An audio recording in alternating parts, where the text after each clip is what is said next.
It can only be attributable to human error. You're entering paranormal. He meddled in things that you keep so far. He meddled in things. He meddled in things. Where will we go next? It's a phantom from another time.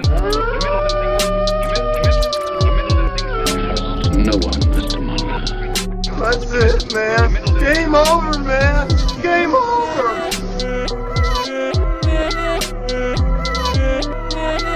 That is one big pile of shit. Hello, everybody. My name is Alex Daikaiju. To my left, Jasmine with across from us, Eli Watson. and you're listening to Cryptid Campfire. Whoop, whoop, Welcome to week 7. We are nearing the summit of Bigfoot Mountain. I can almost see the top. You can't. Maybe. Yeah? Maybe. Huh? What? Oh? Hello? Hello? looks like there might be something in the sky too. I'm not sure. Whoa. Put their pots and pans up there. Bigfoot. Oh! Harry. All right. Well, what are we doing today? Yeah, what are we doing today? What the hell? Jasmine, what are we doing today? So, today we are going to be talking about what we call missing 411 cases. Oh. Mm-hmm. Now, when Eli pitched this idea to me, or to us, I suppose, Mostly to you, because he was like, we're going to talk about this. Oh, what the hell? I'm down for it. Jasmine's like, what? What is this? Explain your reasoning, sir. I don't know why my brain couldn't make the connection that seems oh so obvious. Missing 411. My brain was like, what's 411 code for? What does that mean? What is that? I have to Google this. Like, I didn't ask Eli, what is this or what does this mean? Dummy Jasmine thought that, like, code 411 was something, like, super secretive or something that had meaning. And That's then I interesting. Googled it, and I was like, define 411. And it was like... Call 411? It was like, no, it was like, 411 is the code for relevant information or truth. And I was like, duh, what's the 411? Give me the 411. Come on, Jackson. Yeah. So my mind was in a totally different place. So yes, these cases have to do with missing relevant information or truth. Mm-hmm. Oh, So that's very intriguing. Yeah. I'm glad you didn't ask me, because if you had, I would have been like, very good question, Jasmine. I know you know what 411 is, but why don't you explain that to me so I can clarify it for you? Yeah, basically. You would think it was like a common sense thing, but my brain was so like already deep involved in like conspiracies and cryptids. I'm like, what does 411 mean? And like, it's literally just the 411. Like, what's the 411? Yeah. 411 meaning information. It's like, what's the sitch?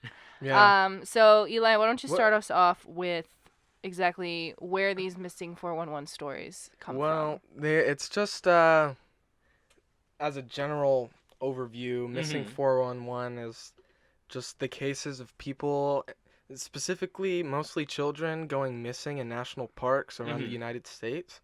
And there's quite a staggering number of them, which I think is pretty crazy. Yeah, And, and these specific cases that we're going to be talking about and that surround this missing 411 title, these are cases that are strange. Like, it's not just, like, there's thousands of cases of people who wandered off, got lost, fell down a creek, and it's all very sad, of Is course. that your Ohio coming out? Oh. I don't know. Down by the creek. I don't Because know. I say creek. Creek, whatever. Whoa! But the reason that these cases are important for our discussion Cricket. and are relevant are because of the strange abnormalities in them and the things that cannot be explained. Right. Returning back to the crick point. I'm Yeah. sorry. There was a video of Bob Gimlin talking about Bigfoot over by the crick, Yeah. and all the comments on the YouTube video were just came here to hear him say crick. Every single one of them. Want to hear that cowboy say something funny? And so I just thought it was relevant that you. That's a good tie-in. Yeah. And So- I guess I'll throw this out there, a little disclaimer, talking about missing 411 cases. Yeah. Stories of real people going missing in national parks. A lot of tragedy associated with it. These are real people going missing. So we'll do our best to give some respect, but also we'll probably be making jokes throughout the episode.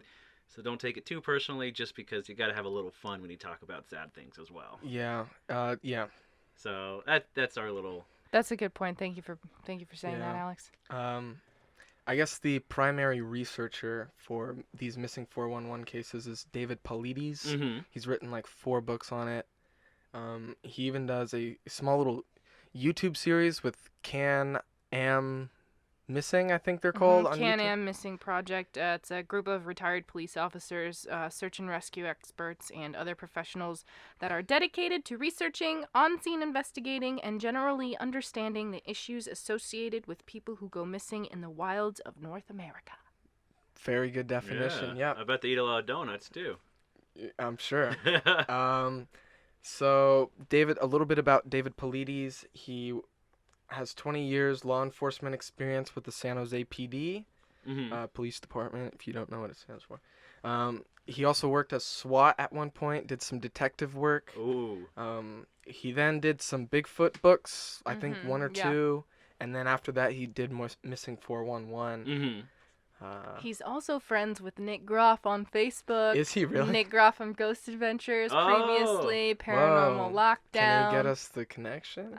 Can we know. meet him? Yeah. You could add him on Facebook probably, see what happens. Who? Paulides? Paulides. Yeah. He doesn't know me. Yeah. He's like, who's this cluckhead? Who's this weirdo? Seems suspicious to me. Yeah, so why don't we start talking about some of these cases? Yeah, especially in the middle of Bigfoot month. Well, I guess the tie-in would be Dean Martin's case Mm-hmm. in the 80s. I didn't take notes on this. Okay. So, did you? Dennis. Dennis Yes. Dennis Martin. I'm Dennis sorry. Martin. Dean Martin. Oh, God.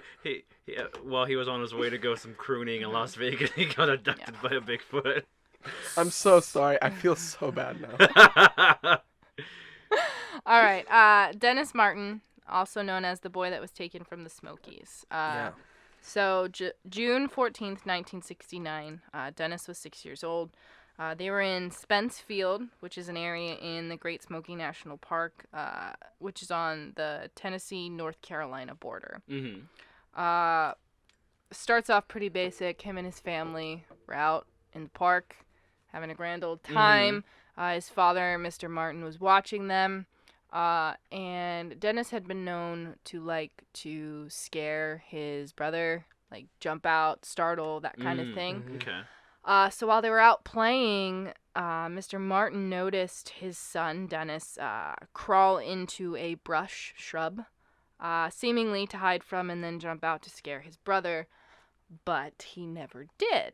And so after, a few minutes goes by, more minutes goes by, and Mr. Martin realizes that he hasn't seen his son come out of the bush yet, he decides to go look for him and sees that he is not in the bush. So Mr. Martin goes like 2 miles down the trail to try and find his son, to no avail, comes back, is searching the area.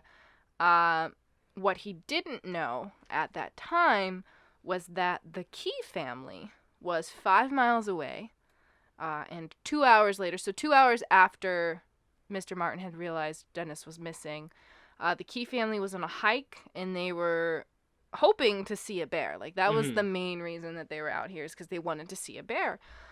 So they're hiking, and they hear what they described as the loudest, most sickening scream that they've ever heard. And the child saw what he thought was a bear, but the father thought it might be something different. It was a large bear-like creature. It was standing upright, shaggy, and seemed to be as if it were hiding from them. Now, the Key family did not know in this point in time that a boy had gone missing, obviously, because this is however many years ago. They're separated. They don't know the Martins, whatever. But a couple days later, when the Keys saw in the news that a boy had gone missing on the same day and around the same time that they heard that scream and saw that, quote, rough, shaggy man, they contacted the Park Services. Because, according to Mr. Key, the timeline and the geography lined up. And this is where things start to get a little bit weird. I mean, it's weird what they saw in general, but as the story goes on, it just gets weirder. more It gets so confusing. So Mr. Key calls Park Services and is like, yo, I think this is relevant. I saw this, my son saw this, my wife saw this, we were out at this point. I can come back out to the park, which is a couple hours away from where he lives. I can come back out and show you exactly where this happened. And park services were like, nah, We'll call you. you don't need to do that. We'll send someone out to you. You can talk. We'll send someone to you. And Key's like, I can literally show you where I saw this. And they're like, no, it's fine. It's cool, bro. Cool it's story, bro. Definitely strange. Because Mr. Martin didn't know about that, right? Right. Mr. Martin For didn't know like yet. years. Well, no, Whoa. not years. Really? So, yeah. So Okay. here's what happens. So search party goes out. Mr. Martin stays at the national park because obviously he's trying to find his son. 2 days after the search starts, FBI shows up, which is normal for like a missing persons case, not so much a search and rescue mission. And so the FBI presence suggested that Dennis did not just wander off or get lost, rather that he was taken, abducted. So then 5 days after that, the army shows up. Whoa. And they set up a base camp, and they used a private channel and wanted no assistance from park services or local law enforcement at all. There have been freedom of information requests asking why the army was summoned, who they were summoned by, and what their orders were. All of those requests have been ignored. Not just denied, ignored. Wild. What year did this happen? So this happened in 69. Whoa. So the army's there, the FBI is there, and Mr. Key couldn't understand why the park services didn't see a correlation between what he and his family saw and the disappearance of the boy, so he went to the press. Ooh. This is how Mr. Martin found out About that it. Key had seen something. So this is however many days later. Mr. Martin reads the story, and so he contacts the park services again and asks why he hadn't been made aware of this, and they told him that it was because it was irrelevant. Yeah. So, this disappearance happens in June. By August, the Army and the FBI had left, but the Park Service didn't close the search and the open case until September. And so much time passes, and even more stuff goes on. 40 years later, after all this, is when Polides knocks on Mr. Martin's door to get his side of the story, as he's investigating these cases. Mr. Martin said that there were certainly details that had been withheld, and what was so strange about all these government entities was the fact that they seemed to be working competitively rather than cooperatively. Ooh. Like they were racing to see who- solve the case. Whoa, that's wild. Mr. Martin had also spoke to the reporter who interviewed the Keys, and this is crazy. Learned that the Shaggy Man had been carrying something over its shoulder. So this isn't a detail I mentioned at the beginning because I was holding it until this moment, because this was something that Mr. Key had told the press. Like, this was a part of his story. But they didn't include it because they didn't want to ruin their reputation, because they figured no one would have believed it. So this very important piece of information Just completely glossed over the fact that this giant, hairy, shaggy man in the forest was carrying something over his shoulder that the Keys assumed to be like a cloth, a bag of some type, who knows. But then you put the pieces together and you're like, oh my gosh, what if he was carrying a child? So Because it was red, right? I didn't get anything I think on it was color. red, like his shirt, like the kid was wearing, like a Dennis red Martin. shirt. Oh, damn. So And, that's essentially the story. and basically characterizes. That's definitely probably one of the most popular stories. Definitely one of the wildest that we have. Yeah. But there's definitely plenty of like similar stories where they're there for 1 second and then they're just gone. Yeah. And just like either they're found extremely far away or they're never found again. So That's crazy. yeah, Wow. Dennis Martin, yeah.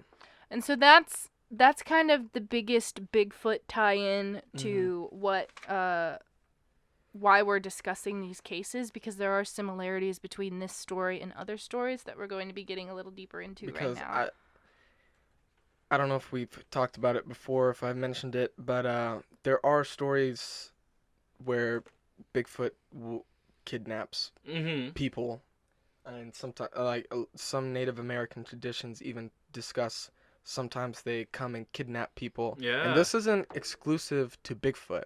Like, before gorillas were recognized as real animals, the tribes in Africa had stories of ape-like humanoid figures that would come down and kidnap like kids and stuff. Yeah. So I don't see this as outside of the realm of possibility. Yeah. I mean, there's a lot of National Enquirer articles are like, I was Bigfoot's love slave. Yeah, lots of stuff like that. A lot of people get taken, and it's a whirlwind romance, and then one day Bigfoot just leaves. Yeah. You know, and leaves them high and dry. Oh my god. But so that's the story of Dennis Martin, and I think that's the first real, what would you say, attributation of a big hairy Bigfoot type creature taking a person, and that was in 1969. I have the story of Albert Ostman. Okay. And this happened in 1924, and it's a story of, so Albert Ostman was, I don't remember where it was happening, but he was looking to do some gold mining. He figured he'd go up into the mountains, see if he can't find any specks of gold from where people had previously done gold digging, just to get a few pieces to see if he could kind of scrape up some money. So he packed up a bag, a bunch of canned food, sleeping bag, went up. First night he gets set up, doesn't really find much. Second night he's sleeping, and he wakes up to his sleeping bag being pulled. Yikes. Across the ground. He's still in it, and he just sees this giant hand by the hole pulling him. Oh my. So he gets pulled for a while, and he into a cave, and then the hand leaves him alone. He slowly gets out, and he sees a family of 4 Bigfoots. What? A Papa Bigfoot, which is like over 8 feet tall, a Mama Bigfoot, which is about 7 feet, and then 2 smaller ones, a boy and a girl, he assumed. Yeah. And so he's there for a few days. The Bigfoots leave him alone. The son and the mother leave, and the father and the daughter just watch him. And they go out and they scourge for food. Like, they bring back like spruce tips from the tree, like spruce trees, leaves, tubers, which are like potatoes, and that's what they're eating. And they let him just take his cans and open them and eat. And so he's there. They don't hurt him. They just leave him be. They just, if he tries to leave, they kind of like block him from leaving the cave. Yeah. And so he's like, he's like, oh man, I don't want to be a Bigfoot's pet. Like, I don't want to live my life as a pet. Like, this is kind of weird. And also, I don't know where he gets this idea, but he's worried that they're grooming him to be the bride. The bride. Or the groom of the Bigfoot. In the world. They're like going to get a good old fashioned wedding. Yeah.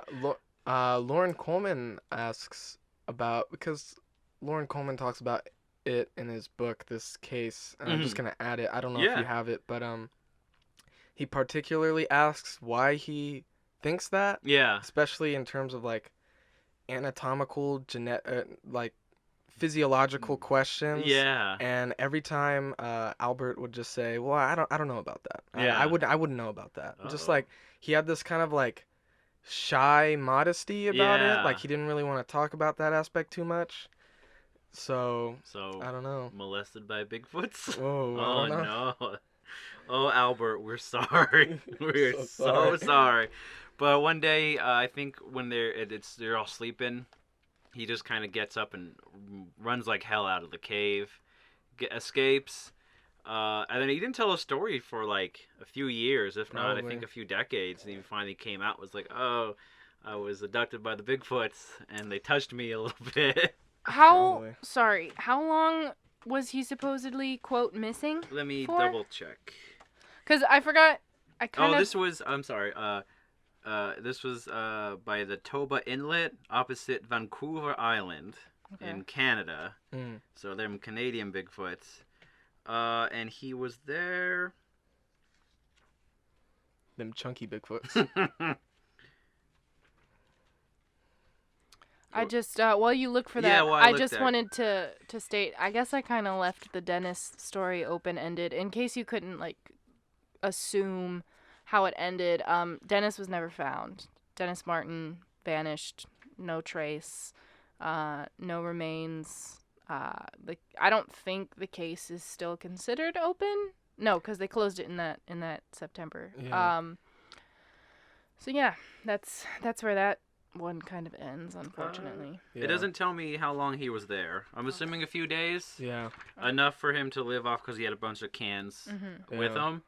Because in some of these stories, the people stay missing, and in Yeah. some of them they come back. Yeah. Oh, so this guy came back. Yeah. So it happened in 1924. He got kidnapped. I'm assuming he was there for, let's say, at the most a week. That way he'd get used to their patterns of when they'd leave and when they go to sleep and stuff.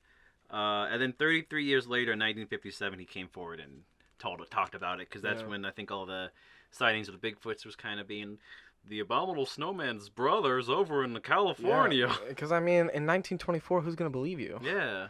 Like... I mean, in 1924, that's what? The Depression?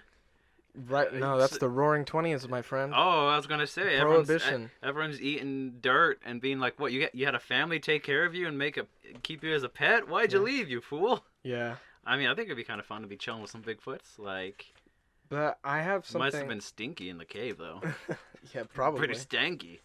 I have something from a little bit earlier, from the 1800s.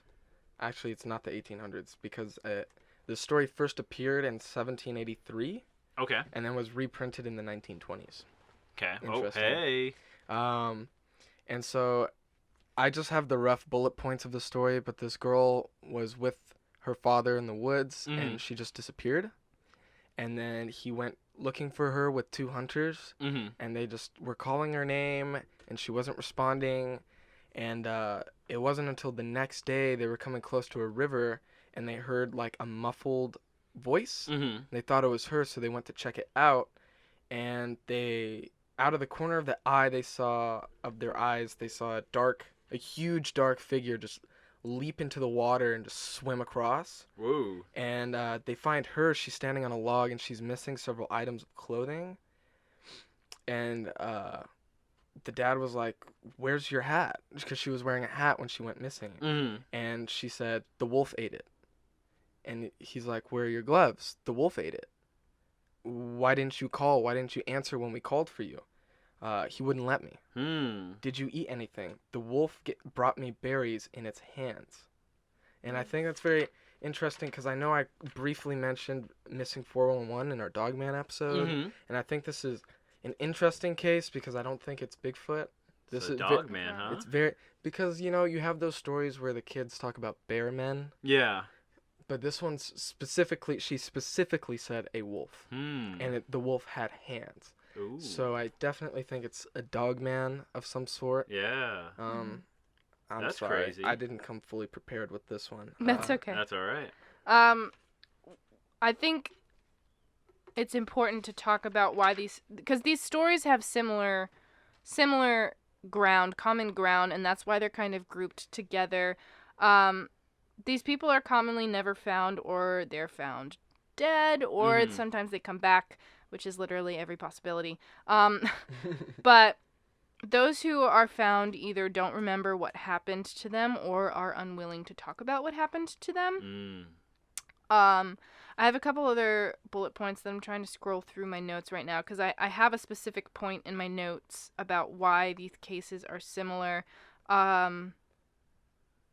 Okay. So when Paulides was trying to gather these stories, they had common characteristics. That's the word I was looking for.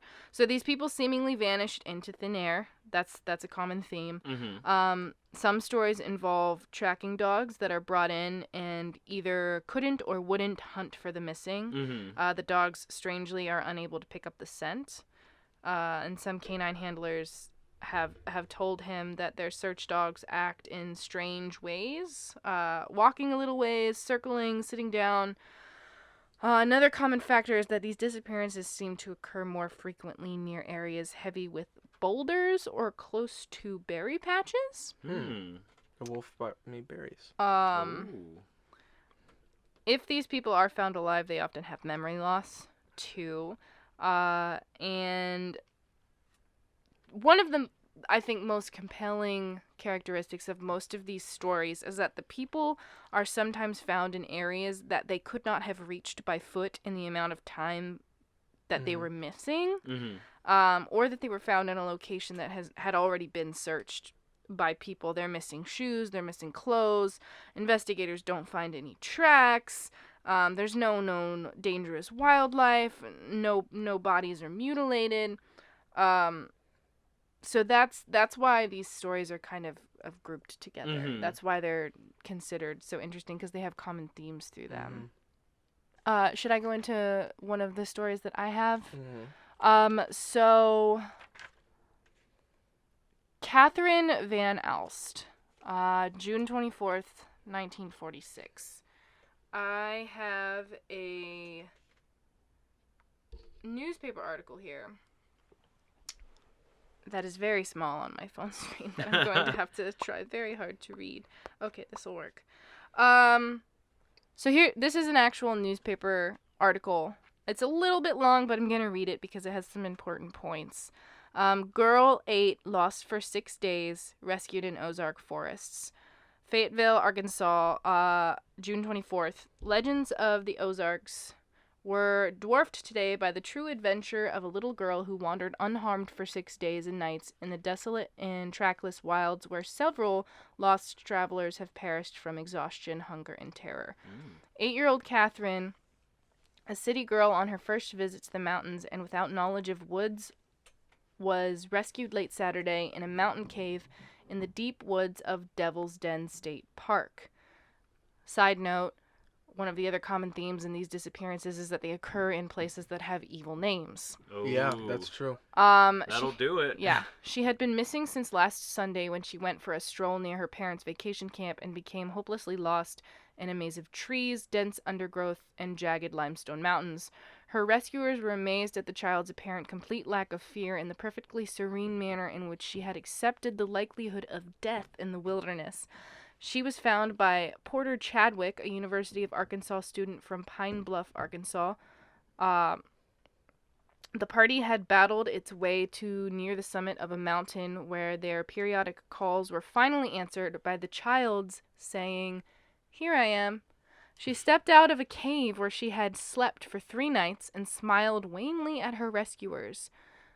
She was wearing the bathing suit that she had on the day she was lost, and her body was covered with insect bites. But otherwise, she was unharmed, and doctors at Fayetteville Hospital said she would be released after a few days' rest. Catherine said she realized almost from the start that she was hopefully lost, but for some reason was unafraid. When they didn't find me in the day or two, she said, I knew that I was going to die, but still I wasn't frightened. This is the same area that a woman perished 2 years ago after wandering 17 days. Her body was found only 50 yards from a government road, but it was so dense that she couldn't have seen it, and several others have died in these hills in a similar manner. So what's interesting about this one is, first of all, the fact that she's coming out of this cave super calm, like, here I am. Yo, like, what's up? I'm fine. What up? But I found a website where a hunter analyzed the location of her disappearance. I couldn't find the author name anywhere on the page. I tried to. Maybe I just missed it. But it was kind of like a blog type thing where this person had gone to different missing 411 locations to kind of scout the area and see geographically how they were similar. And this person said, as a hunter myself, usually short to medium range prey is first located by sound. At that point, a hunter would maneuver into a better position to watch the prey or wait for it to enter a zone where the hunter can overpower it. In many of the cases where people go missing, there are rivers, streams, and creeks. After standing in these areas, I noticed that each had an abundance of natural sound. Water makes noise as it flows and falls, and these sounds would naturally mask a predator maneuvering into position.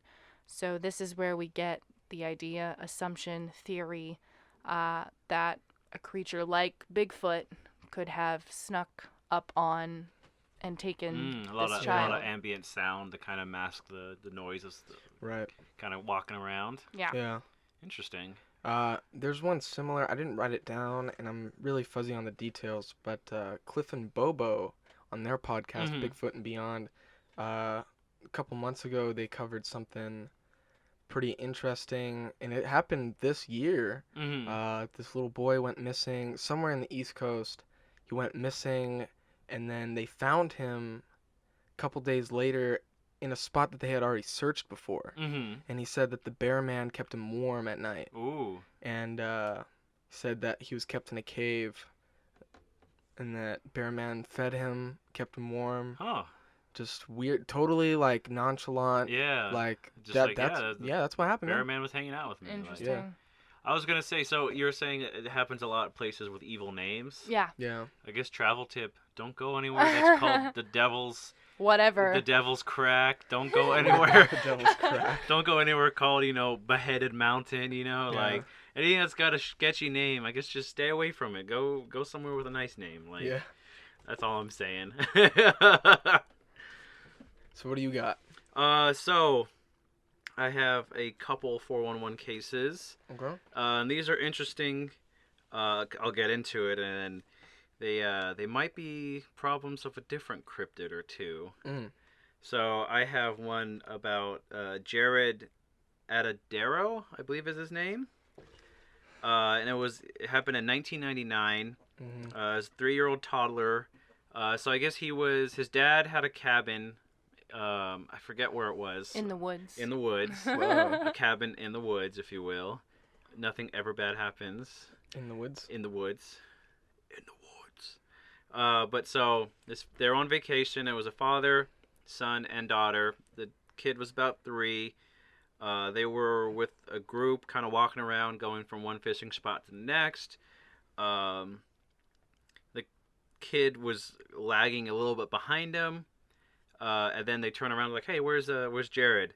And then they hear a scream off to the distance from the road, but they didn't say it didn't sound like a scared scream. It sounded like a playful, like a kid doing like a playful scream. But so they search, can't find them. And what's crazy too is so the second or third day they're like, all right, we got to find this kid. They get a helicopter. Helicopter goes, it refuels, it's going, and then it crashes. Like, for some reason, it just stalls out for no reason. Kind of falls. Nobody in the plane died, but one guy broke 3 ribs and a few vertebrae. And then like the news is like covering because there's like a lot of the procedures they didn't do. So it's just like it was this whole cluster cluck of a search, and then in 2003, 2 hikers found the clothes that the kid was wearing. Wild. But what's crazy, it was like nearby where he went missing, but it was 150 feet up, like a cliff. They found a shirt and some shoes. But what's weird is the shoes, they were out in the elements for 4 years. The shoes looked fine. And what's weird is they found his pants, but the pants were inside out. What? Which is really weird. So they found that, and then I believe a few feet away they found the top of a skull and a tooth. Oh man. And so they looked at it and it was confirmed that was the remains of Jared. Okay. But what's weird is they don't the dogs lost the scent around the track because the clothes were like 150 feet up a cliff wall. So how did he get there? So nobody knows how he got up there, but someone has a theory that he got picked up by a large bird.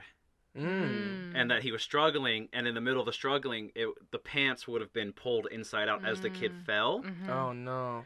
And so they're like, it had to be a big bird. So I'm thinking Thunderbird. Possible. Did you look into Thunderbird sightings around that area? I did not. Uh, But maybe I can do a little research about that and come back, the next episode with an update. Because that would be interesting to see if there's any sightings of large birds around that area. Yeah, but so that's the sad story of Jared, but a lot of weird things. Like, I don't know why the shoes, because I looked up the pictures and they look like, well, besides like a little bit of dirt, they're like brand new. Really? Yeah, they still look really good. They have pictures online? Yeah. That's crazy. But so that's one of my strange 411 cases. Not Bigfoot, but possibly a Thunderbird. Yeah. So I'll do a little more research about sightings in that area and get back to that. Yeah, I've got one that's a little bit strange too, but not necessarily related to Bigfoot. Mm-hmm. Stephen Kabaki, He was missing for 15 months without a trace and woke up in a field wearing strange clothes with no memory of where he had been in the previous 15 months. That's crazy. Been there, done that. So this College, buddy. This is February of 1978. Stephen went missing in the Michigan area. So there's this area known as the Lake Michigan Triangle, and it's been accounted for numerous mysterious events, including 1891, when a ship named the Thomas Hume set off across Lake Michigan for lumber, but the ship disappeared, along with its crew of 7 sailors, and not even a trace of the boat has ever been found. What in the world? Yeah. So before he went missing, he had said he was going to go hiking, and then he was reported missing by his worried family a day after he was due to return from that trip. After he went missing, search teams scouted the area he was supposed to have been in. They found his skis, they found his poles on the beach, which the word beach is a little misleading because you think beach, you think sand, but this is like ice and stuff. Oh, okay. So... Like a more of a shore, yeah, less beach, more shore. So they find this stuff and footprints on the ice leading up to the lake. And while searching for him, they were flying over the area, and it was reported that his footprints appeared to stop at the edge of the ice. And you would think, oh, he must have fallen in the ice. But the ice wasn't broken. The ice was unbroken, and a search team revealed no clue as to what had happened. So it was like as if he had been picked up or just disappeared. So later that day, they also found his backpack in the same general area as the skis, but no other evidence or sign of Stephen could be found. It was like he had just vanished into thin air. Strange. And so that was that. But then 15 months later, this dude wakes up or walks up to his father's door. So he rings the bell, and of course he was surprised to discover that he had been missing for so long. He said that he didn't remember much, only that he had woken up in Pittsfield, which is 40 miles from his father's house, lying in a meadow, wearing clothes that weren't his, and there was a small satchel beside him that had maps that weren't his either. So, again, where he woke up was 700 miles from Lake Michigan, so not anywhere near where he had gone missing. That's great. And like 40, you said 40 miles away from his father's house? Woo. Yeah. So reporters asked him numerous times if he would talk to people about it, but he said he didn't need to because he didn't have any psychological problems and nothing to say about the time that he was missing. So this guy gives like nothing. So there's not really any big footy things happening in here, Right, but it definitely falls into the strange category of like the things that we've been talking about. Right. I wonder if he ever went under like hypnosis regression therapy or whatever. Just like, because some people who get abducted by aliens, they go under that therapy, that hypnosis, and they're able to recall memories. Yeah. I wonder if he did that, if he were to do that, if he would remember things that happened during those 15 months. Yeah. Maybe. I mean, it's crazy too, like to have like a satchel full of maps and stuff. Yeah, like where did whose those maps are those? Yeah, like, I know. Did the clothes fit him, or were they like ill-fitting? Like, were they Yeah, I don't modern know. clothes? Did he wake up in a sack? Like, Did he wake up in a sack? yeah, like that's wild. Did he wake up in Ralph Lauren clothes, like designer clothes? But I mean, we're talking about theories of where these people went, where these people disappeared to. We talked about, obviously the Bigfoot possibility, but there's also theories that these people have traveled to other dimensions or that they were abducted by aliens. They fell through a window. Yeah, now they're dimensional window fallers. Yeah, it's a two-way street. You fall into a window dimension, you wake up in Mothman world, and there's this Mothman everywhere driving cars, and you climb up on a bridge and make their bridge collapse. Oh no. Could you imagine? Imagine. Draw that. Yeah, it's just the horrors of the man Every time something in the Mothman world. Every time something funny is said, I just tell Alex to draw that because he's an artist And he draws really good I cryptids. just I'm like, have- draw that. I just have a giant stack of suggestions from Jasmine that keeps getting bigger and bigger. So I have this one case happening in 1981 of a Dr. Maurice Dametz and his friend David McSweeney. And they went to Pike National Forest in central Colorado looking for topaz. And so... And that's stone, right? Like a... Yeah, it's like some sort of mineral. Mm-hmm. There's like little deposits of it in the ground. And you like dig it up with like garden tools. It's not very difficult to like get. But Dr. Domitz he was 84 years old. Oh, damn. He had really weak knees. That's why McSweeney was there to help him out. And he would like help him down hills and everything.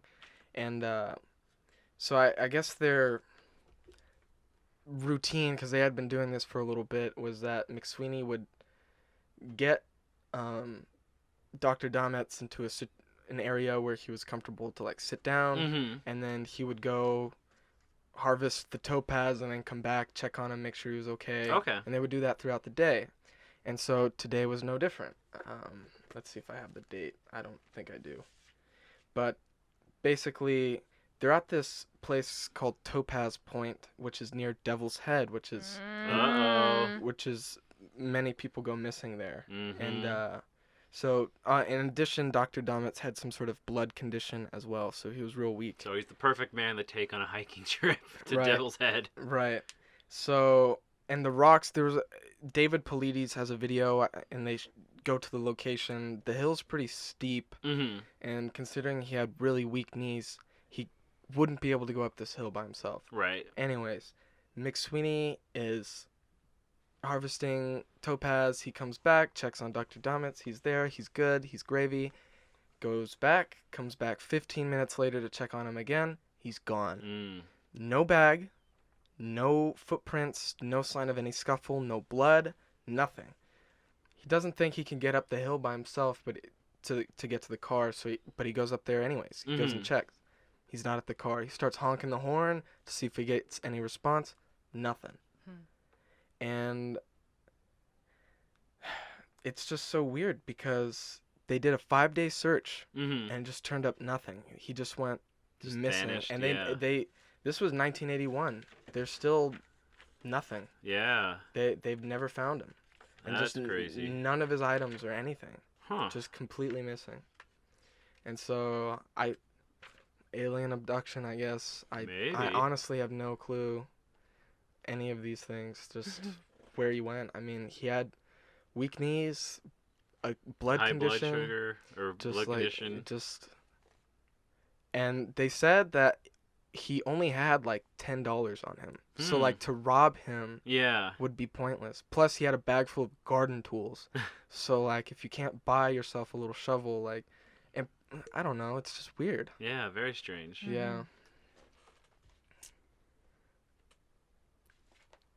Is it my turn again?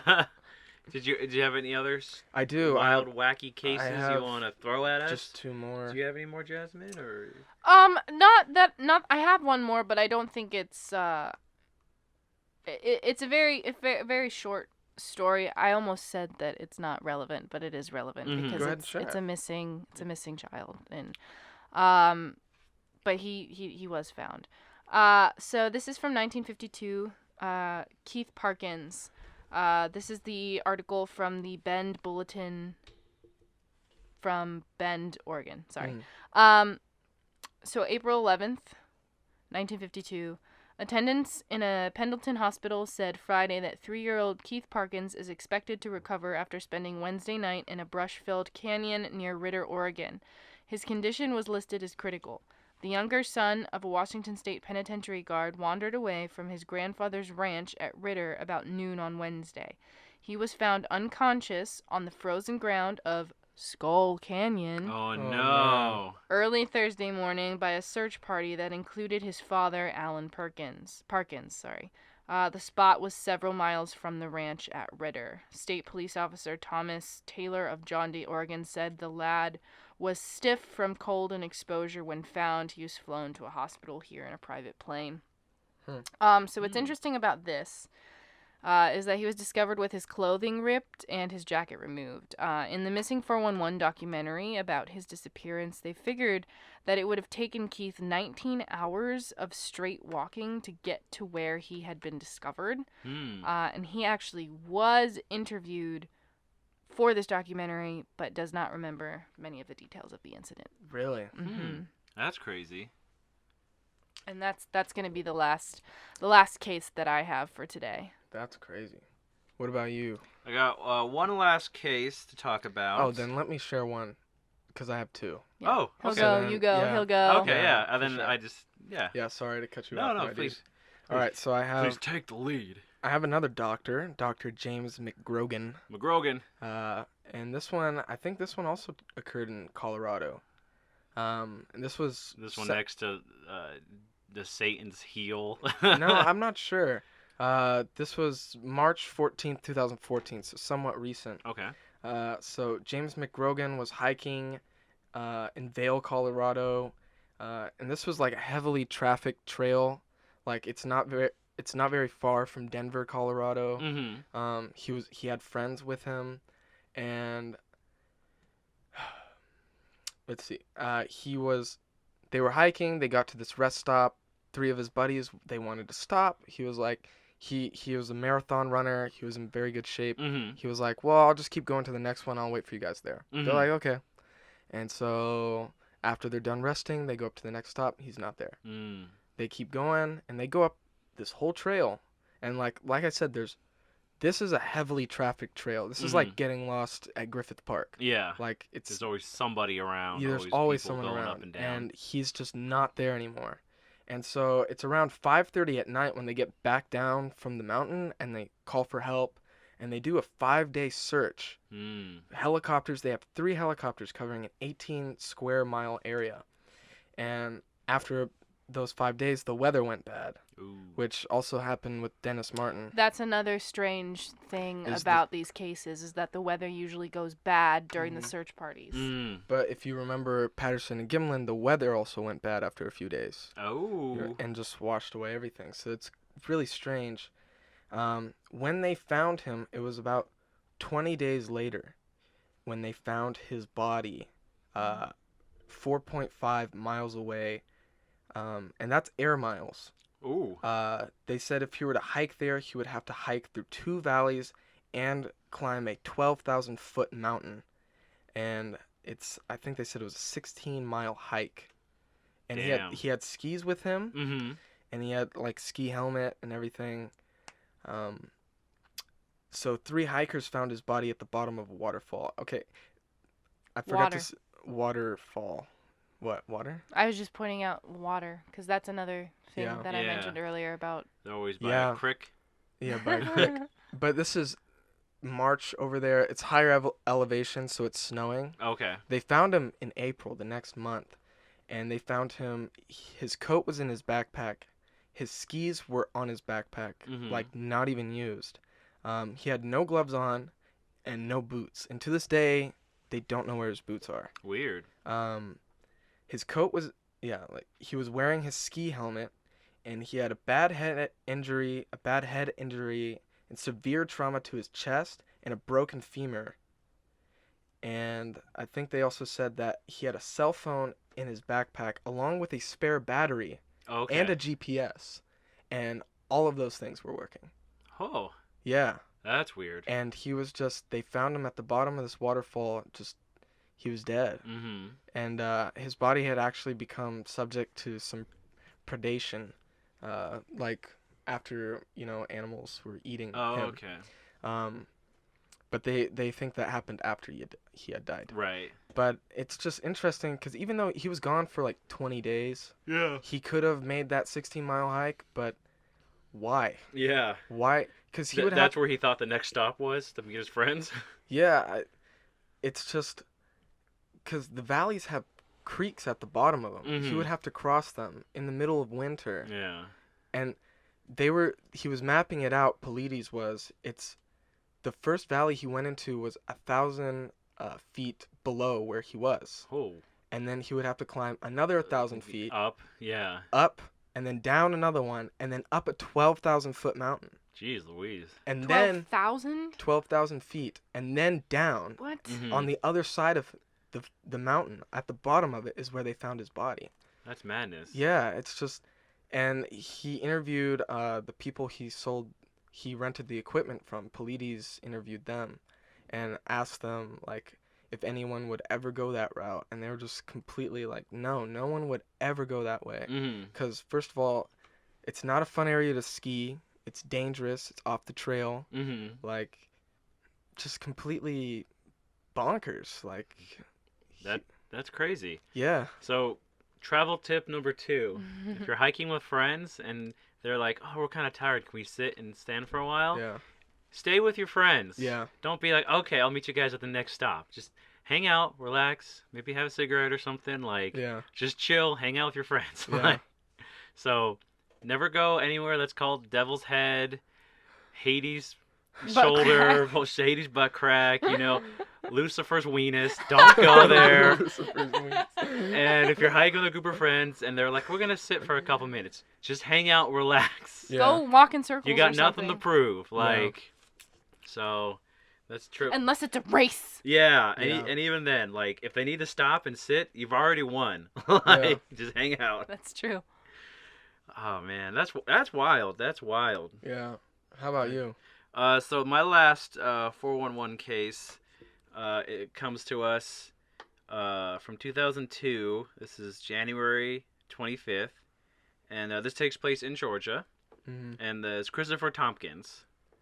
And so the story goes, Chris left his house in the morning around 9-10 in the morning he said goodbye to his mom, and he was a surveyor. So he was walking along Warm Springs Road with 3 other guys. So it was a group of 4 surveyors. They're walking down this road. They're about 50 feet apart from each other in a line. So he's the last guy on the far left, I believe, and everyone else is on the right of him, about 50 feet away.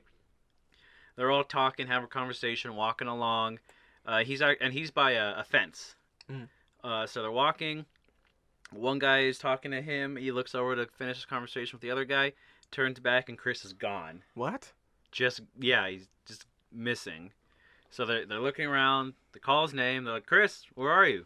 Like, and then about along the fence that he was with, they find one of his boots hanging from the barbed wire on the fence. They find his work tools, a patch from his pants around there too. He was wearing like blue jeans, and 12 cents.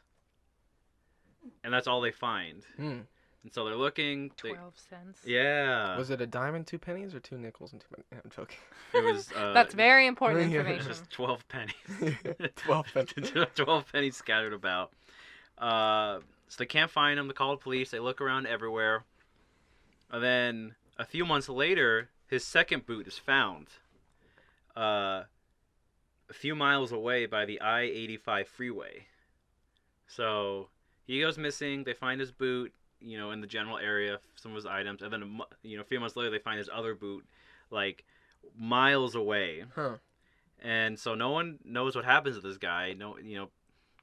But what's interesting is, so this happened January 25th, 2002. July 25th, in the year 2008. A guy and his grandpa are going hunting. So they're in Georgia, going around hunting, when they encounter a raptor that looks straight out of Jurassic Park. No. What? Yeah. So they're in the woods, they're hunting, and they come to a clearing and they see just a raptor. A velociraptor. Velociraptor. The guy says it looks just like it came out of Jurassic Park. So they stop. It goes about its way, and they slowly back out. Make it back to the car, and they hightail. And they don't tell Grandma about it because they want her to worry that Grandma got ran over by her. She got run over by a reindeer, and Grandpa almost got eaten by a velociraptor. Okay. My theory is Chris Tompkins, victim of the Georgia raptor. You think so? It came, ran past the guys real quick, picked him up, jumped over the fence. His boot got caught, pants got ripped, carried him 5 miles away, and had a big meal. Yeah. Have you ever seen a shoebill stork before? Mm-mm. My dad actually tagged me in a video on Facebook of a shoebill stork, and it's a crazy looking bird. I think It I have. freaking sounds like a dang dinosaur. And this was recent. My dad tagged me in this recently. That's why I'm thinking about it.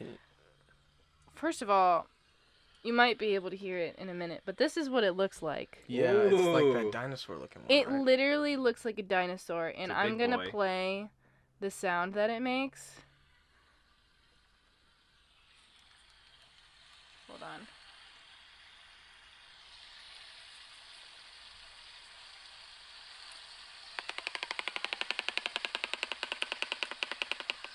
Whoa. Tell me that's not a freaking velociraptor. That's weird, dude. Whoa. That's a real bird. Yeah. Crazy. Crazy. Um, But yeah, Georgia Raptors out there. Be careful, everybody. that's wild. Yeah. So we got second attack of a dinosaur that killed somebody. What was the first? Dyatlov Pass. Oh, yeah, that's right. You're stupid. The The dinosaur that comes out of the ice. yeah, Yeah, I came remember out, that. ate those people, and got frozen again. I'm telling you, we're solving every mystery that comes our way. We're definitely going into some strange non-Bigfoot related tangents with this, Yeah. but it's going to lead into the last episode that we do. We're getting a little weird. Getting a little But- Yeah, well, wild. this one is definitely, this last case is definitely, and I saved it for the last because it's the most bizarre case I've ever heard. And this one happened in 2010, October 1st. And this is the boy's name, he's just a John Doe, a 3-year-old. He went missing at Mount Shasta at around 6:30 p.m. Okay. And they Have huh? Have you guys ever? This is a tangent, but you guys ever had Shasta cola? Yeah, it's all right. Yeah, it's okay. But one time, years ago, this is a tangent, but this is a fun tangent. Okay. Years ago, I was at a youth camp, and they had a big box of Shasta cola and a big box of Diet Shasta cola. And you drank the diet. Well, we drank all the Shasta cola, and no one touched the Diet. So we're like, oh yeah, let's drink. And Diet Shasta cola is like one of the grossest things I think I've ever had. But we tried to power through, and we got halfway through that summer before we gave up. That's interesting. But another goes to show you, anywhere that's named evil, don't Just go don't there. go there. Shasta cola, the evil beverage. Well, your mistake was buying diet. I know, right? So Ironic. Mount Shasta, 6:30 p.m. They do a search. They have helicopters. He's found at 11:30 p.m. Mm-hmm. This John Doe. John Boy. This John Doe boy. He's found in a thicket, and he's in a state of disbelief, like he's not talking, Mm-hmm. and he doesn't talk until the next day. But interesting fact to note: the grandparents had camped in a similar near Mount Shasta, like a couple weeks before. This is important later down the line. Okay. But it's important that we establish that the grandparents had stayed there a few weeks before. And so the boy says the next morning that he was taken into a cave that he thinks is underground. And he says there was a woman there who looks like his grandmother, and he thought that it was his grandma. And in the cave, he saw other things that looked like people but were actually robots, and they didn't move. Mm. And he eventually figures out that the woman isn't his grandma, but even though she's nice and polite to him. And he says that she's a robot because, and I quote, when she climbed a ladder, the light made her look like a robot. Ooh. And according to him, the cave was filled with spiders, and there was a bunch of purses and guns around. The guns looked like they hadn't been used in a while because they were covered in dust. Mm-hmm. Eventually, this woman who was posing as his grandma made him lay down on it to look at his stomach. And then she put out, and again, in his quotes, some sticky paper and asked him to poop on it. And Who wrote this? John Keel? but get this. The boy said, "I don't have to go." And she just got mad and put him outside and told him to wait there until he was found. Damn. And what's interesting about this is that the grandma, she said while camping out there one of the nights, she woke up in the middle of the night with a pain at the base of her neck. And when she felt it, there was like blood coming out Ooh. from the base of her neck, which is definitely strange. Yeah. And I kind of want to, I'm going to try to wrap it up real quick here. But that's not the only case I've read of older women being there, like when these people are taken or almost taken. Yeah. A couple of Reddit stories that I've read, and I'm pretty sure these are true, have mentioned women like normal looking women, but like giving off strange energies, strange vibes, especially in terms of like going out in the woods and they find like just an old woman there, so it could be maybe a witch. Oh, robot witch. A robot witch, something posing as a human.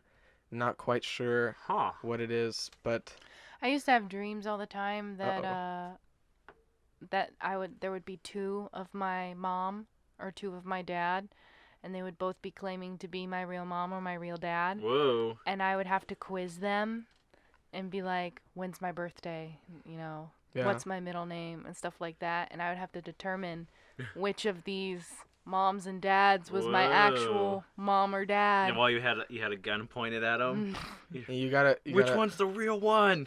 You gotta throw out this is just like Borneo. And then your real parents would be like, what happened in Borneo? But then your fake parents will be like, yeah, it's exactly like Borneo. Yes, Jasmine unit, that is just like the Borneo we had. The Borneo. Crazy Dude, stuff. that's wild. Oh, man. Yeah, definitely strange. That's Polides investigated that one as well. Says it's the most strange case he's ever investigated. Yeah, that's... I mean... Something's going down in Shasta Mountain. Well, actually, there's rumors of like people living under Mount Shasta, like some sort of like goblins, and like there's all sorts of weird stuff going on in Mount Shasta. Oh man. Yeah. Evil mountain, evil soda. I tell you what. Think about it, won't you?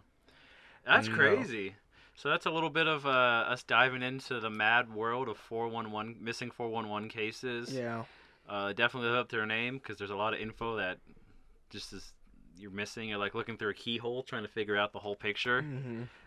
Wild, man. Very wild. We hit a lot of them too. Mm-hmm. This is kind of information overload. Yeah. It really is. So I told you, this is going to be studied for years. Yeah. I mean, definitely look into it yourselves. You know, there's a lot of weird stuff. There's some things that definitely, like when I was looking at my stuff, got left out. Like my one story about Jared, the report was pretty straightforward. Then another one was like, oh yeah, and by the way, a helicopter crashed. Yeah. Like, whoa, that's a big footnote to put in the story. Yeah.